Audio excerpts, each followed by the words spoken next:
Hello everyone, this is Tom Fox and I'd like to welcome you to episode 130 of the FCPA Compliance and Ethics Report. Today I continue my exploration of the Oscars and compliance in part 4 of my 5-part episode with my good friend Jay Rosen. Today we take a look at some of the government touch points that the film industry has which would subject it to FCPA scrutiny and potential violations. The episode comes in at just over 30 minutes. I hope you enjoy it. Thank you very much. Hello, everyone. This is Tom Fox, and I'd like to welcome you to this episode of the FCPA Compliance and Ethics Report. Today, it is my distinct and ongoing pleasure to have back my good friend Jay Rosen as we continue our exploration of the Oscars and compliance during this 2015 Oscar season. Jay, welcome, and thanks for coming back on board the podcast. My pleasure, Tom. What are we going to talk about today? Well, I thought today we might focus on some of the aspects of the filmmaking business in Hollywood, which, when it goes internationally, would have a foreign government touch point. And I'd like to use this as really a springboard to get people to think about the different ways you may have a foreign government touch point on your international or overseas operation that you really hadn't thought about it in those terms. Most people are aware of the one of the very few FCPA convictions sustained at trial, that being Gerald and Patricia Green. They were two husband and wife producers who got in trouble for paying bribes to the Minister of Tourism in Thailand to secure the rights to the Thai Film Festival several years ago. And I really don't want to focus on that case because it's in the public record, and I think most people have studied it at length for a variety of reasons. But, Jay, one of the things that we civilians continually hear about the movie-making business is that a large part of the revenue stream comes from international operations. And sitting here in Houston, in the energy capital of the world, that doesn't surprise me that a business would make a lot of money overseas. But many people may not really think through not only your income stream from international operations, but what does it mean for a Hollywood film company who wants to go overseas to on location to film a movie? What have you seen or some of the government touch points that you might have overseas? Yeah, great question, Tom. From when I remember being back in the business, I can just speak about our experience going to shoot on location in Massachusetts for The Perfect Storm. And, one of the things that everyone's keenly aware of is every day you run that camera, there's a certain hundreds or tens of thousands of dollars that are sunken costs. And if it rains or if you don't have enough sunlight, you don't get your shot, you're going to end up running over budget. Same thing will be as if you don't get your location or if the Teamsters don't want to move a certain piece of equipment. So there are always going to be these issues that things are going to happen on a schedule and they're going to need to be made to happen. And I think it brings up that classic situation where you can have a grease payment that, we can get you your shooting permit in 2 weeks, but I might be able to speed this up for you. So that's just from the physical production thing. And if you can imagine those pressures here domestically when you go to another city to shoot, if you're not shooting on a controlled environment like a Hollywood soundstage, the opportunities for government touch would be, really exponential when you go to a foreign country, especially if it's a country that's not very westernized and doesn't have, the same type of open market setup as we do in the U.S. So I would say that is definitely the aspect if you're looking at it from a production perspective.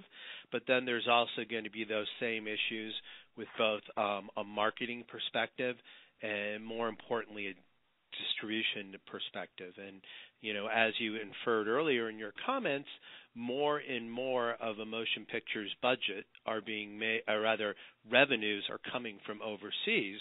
And that's why in the past you and I have talked about why there are so many of these big budget action films that are made by the studios, and traditionally they're called tent poles because they hold up a studio's release schedule. And what happens is action sells. You don't really need to have subtitles or a plot, but if you have some cool spaceships and some big booms, that's what's going to sell overseas. And one of the interesting things that you and I were speaking about before is that back in 2012, an agreement was made between the government of China and the U.S.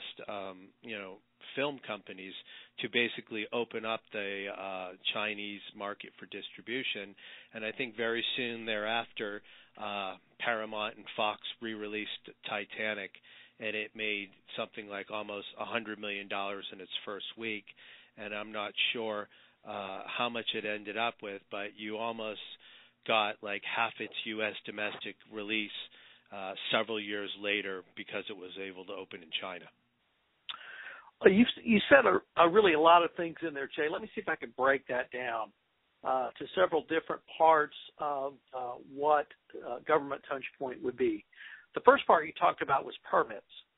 And for anybody who saw the movie Ed Wood, this is the permitting issue that always sticks in my mind is they were doing road filming in Beverly Hills or in Hollywood even without a permit. And so even in the United States, you have to have a permit to film. But that's certainly a government touch point. And what if you're filming in a city? What if you're filming in front of a national monument or historical site? Are there levels of permits, things like that, government permits that you would have to receive?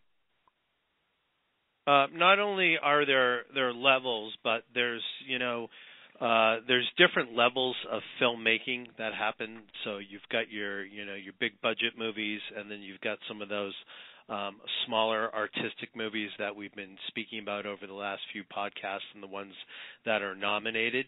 But besides the level of budget that they have, the price for the permit is not going to change. So the reason why you had Ed Wood and his cohorts running around is they were making movies for nothing, and they didn't have that kind of budget. So when you're talking about one of these larger productions and they're spending $100,000 or $200,000 to shoot a movie, there can be a significant holdup if the permitting doesn't happen. And, they probably try to get a lot of this stuff done ahead of time. And you can imagine if there are those pressures locally, they might wait until the last moment when you have a production over a barrel and they're saying, look, we need to shoot tomorrow, and the permit still has not been issued. So say you're overseas. I assume there's going to be a certain number of your production staff and or crew that come from the United States. Would that be true? And if so, I assume that would mean visas or entry into the country in question. Would that be accurate? That would be accurate. Again, the numbers of folks moving might be different. If you're shooting the whole movie overseas, so, like you're going to New Zealand to shoot The Hobbit, there may be key crew from the U.S. that you would bring with you, your director of photography, your production designer, your art director. But if you're going to be overseas for a significant amount of time, you probably would use local talent. So there still might be issues getting your key creative people in there, but the majority of the folks you would use shooting would be local talent. There still would be issues in getting the visas in, and some countries make an exception that you're going to say, well, why do you need to bring this director of photography from the U.S.? Isn't there somebody here in China, or isn't there somebody here in New Zealand who's qualified to do that? So there is a lot of paperwork and negotiating to make that happen. The other thing that may happen is if you're only shooting part of a movie that, like we did on The Perfect Storm, 90 to 95% of that movie was shot on a soundstage, but we did go to sea and we did go on location in Gloucester. So sometimes you have a second unit, and if you are a credit reader at the end of the movies, you'll suddenly see that they shot in Paris, and all the names of the folks there who worked on that second unit are French artists. So sometimes it is cheaper to go hire a second unit with local people, and again, you would just have your key people supervising it. So the second unit director might be somebody from out of the country, but the rest of those people might be within the country.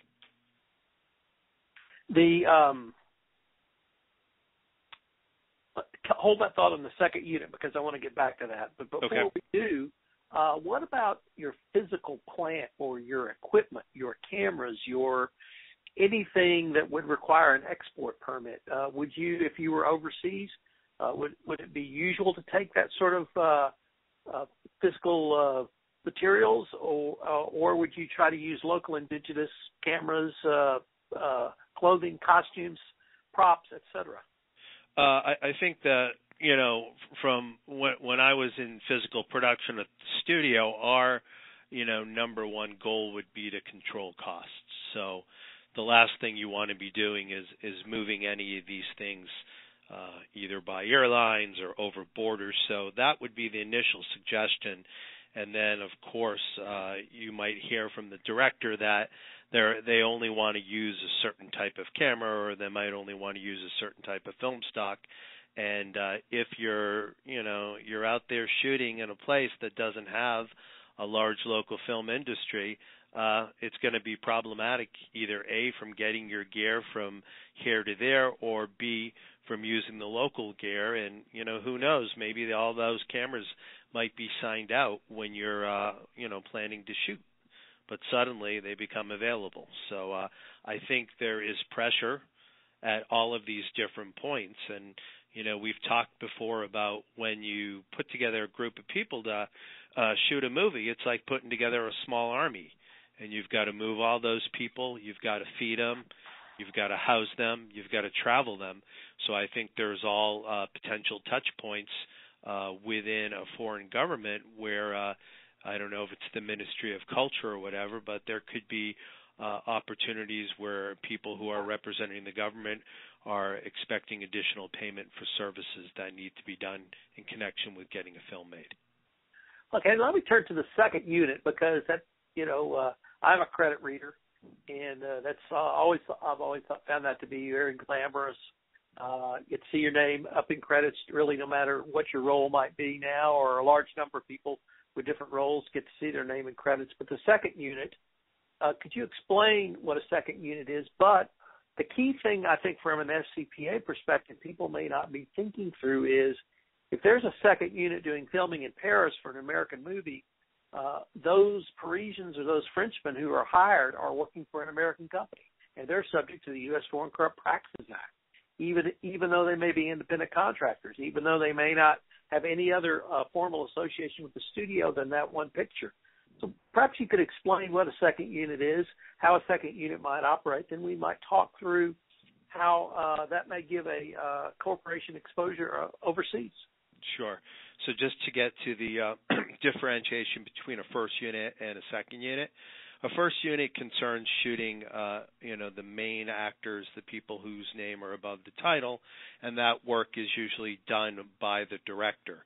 But at the same time, either to, save time because you're trying to make a release date, or because the action that a second unit is going to be much more complex and dangerous, the second unit could be concerned with doing special effects shot, working with stunt people or doubles. The second unit could also be just with doing some establishing shots, which would be, shooting the Eiffel Tower or shooting the L'Arc de Triomphe, so we can establish that this movie is in Paris. So although the work that the second unit does is very important, either from an action continuity perspective or for setting the locale, it's something that the director does not have to take upon himself. And it's possible that sometimes the assistant director directs the second unit, or quite often people who are stunt coordinators and coordinate the whole stunt team, they do occasionally, quite often, rise to the level of a second unit director. So if you think of doing a Bond movie or something like that, they would have a heavy second unit that would be concerned with getting the stunts and doing all of the action and the things that are dangerous. So to your point, Tom, all those folks could definitely be hired from the local country and could create FCPA exposure. Okay, now let me turn to what, as a lawyer, I might call it different forms, different corporate forms, or different types of business structures that I've seen corporations from Hollywood use for tax purposes or tax reasons overseas. So I've seen entities incorporated in Germany, for instance, as the owner of a film or in the credits of a film.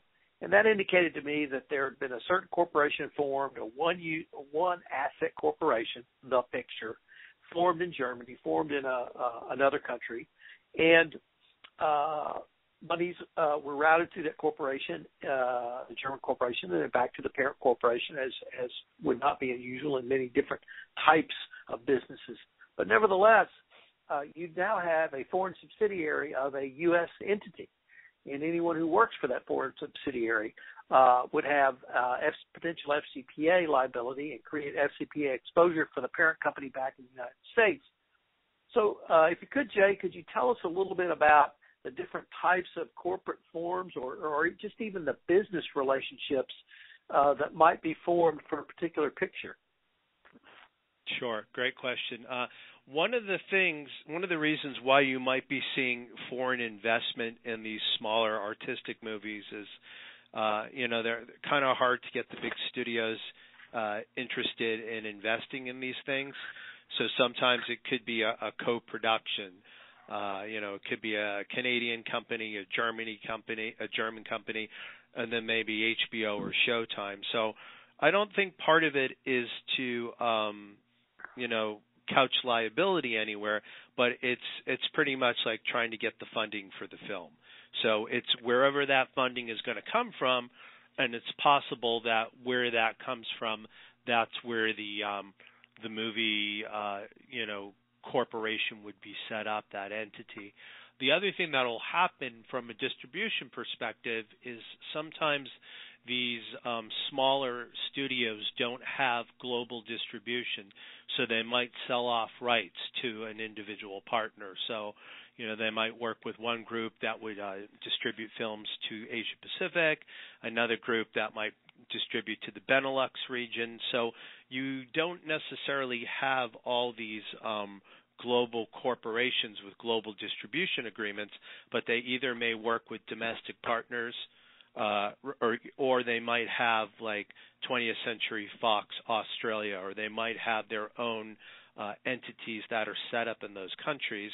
And sometimes those entities are convenient because you're also doing film production in those countries, so you have a place with a bank and financial relationships, so you can run that money through the foreign subsidiary as opposed to having to run that through the U.S. Parent company. So part of it is from a distribution perspective. Part of it is just following the money where they can raise the coin to make the movie, and then part of it might also be where they're actually shooting the movie. So again, if they're going to have to set up local payroll in Hungary or in Austria, it might be better to have an Austrian company, which is the author and the owner of that movie, and then later on it would get picked up by a different distribution entity in the States and elsewhere in the world. That's a really good segue into the next area I want to explore, Jay, which is post-production or the distribution of movies. We started off our conversation today talking about the amount of income stream that Hollywood movies receive from revenues outside the United States. So they have to get those films to countries, but they generally have to obtain some rights, I would guess, to get a movie in the United Kingdom, a movie into Germany, or into China, for instance. So could you talk a little bit about the distribution side or the sales side, I guess we might even call it? Yeah, so I was just able to pull some numbers up. We were just talking about Titanic before. So if you look at the top two grossing movies in the whole world, Avatar is basically $2.8 billion, and Titanic is $2.1 billion. So if you look at the amount that Titanic and Titanic made in in China, once that agreement was set, it made more than half of its gross within China. So that decision to open up China for distribution for Titanic basically was $1 billion proposition. So not only from negotiating a cultural agreement like that, but you're going to have to take a look at those territories. And some of the decisions that go into making a movie is, people have been trying to take the art out of this for a long time, and they've been trying to quantify it. And when I was in undergrad, I did a project with trying to look at, if you could say, if a movie has Nicolas Cage and it concerns this type of thing and it has these elements, what can you predict that gross to be?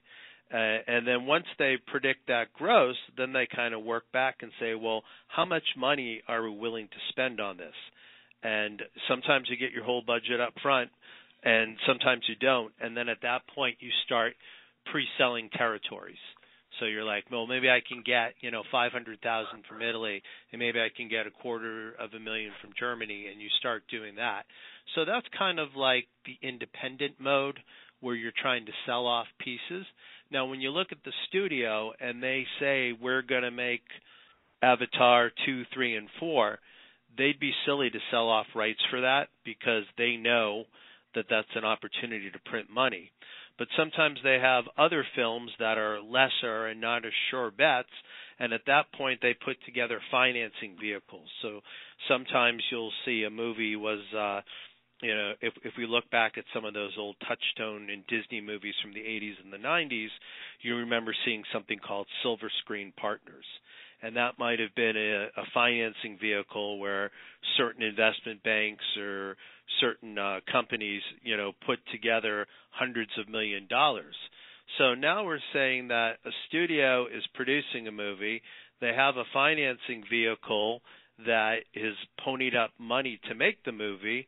So I guess the question would be, how clean is that money that has come into the financing vehicle? And then does it get complicated if some of the members of that financing vehicle are foreign entities, whether they're private equity or whether they're other, global communications companies? So I think that would also create some kind of FCPA exposure from the funding perspective. And I assume then that, maybe I shouldn't assume, would a film production company, a Hollywood company, a movie company have third-party agents, consultants, people who help them obtain these distribution rights, sort of like, a commission sales agent? I would say that there's definitely, whether or not it's specifically written into a contract, but if you notice the proliferation of producers on movies, some of those producers are creative producers that they've found the piece of material and they've, worked to develop it. And some of them, might be a very high net worth individual, a dentist, a doctor, somebody who wants to be in the film business. So I could definitely foresee a relationship that there could be a finder fee paid to somebody who's bringing money to the production, and whether that finder's fee is in being granted a producer card or actually getting a potential, I would think if I invested in a movie and if it ever, showed a profit, that I would expect to be paid for that. So the question I think we're talking about now is if somebody's facilitating financing, is there a potential for them to get paid an honorarium, which is unusual? So just when we're looking at a company and we're looking at their, cost of goods sold, and then we suddenly see a salesperson who's getting a 30% commission, does that same opportunity exist that if you're doing a $2 million movie and somebody gets paid $100,000 for bringing in financing, that potentially creates a slippery slope? Certainly could. And we probably should have touched on this in the in the production part of our discussion. But if you're overseas, we talked about obtaining the necessary equipment to film a movie, that probably means some supply chain issues in there as well. Yep, definitely. Because the last thing you want to have happen is you suddenly run out of your film stock halfway through the production. And another issue might be you talked about some of the business entities that might be created to facilitate tax payments or income movement overseas. Those entities are going to need legal services. They're going to need tax services. They may need registration filings, a wide variety of government touch points there as well.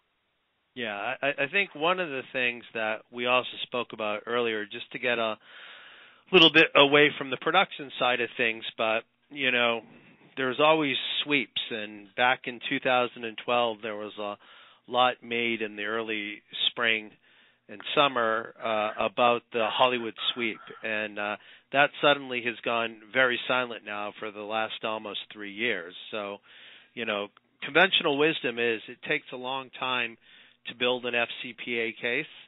And, I'm just kind of very curious why that has just kind of stayed dormant for a while. There doesn't really seem to be much activity. And, the only thing that's happened from a Hollywood perspective as of late is that the DOJ has decided not to pursue any FCPA recourse against News Corp for any of the hacking stuff that happened in Europe. So, Tom, any thoughts on why things are so quiet on that front?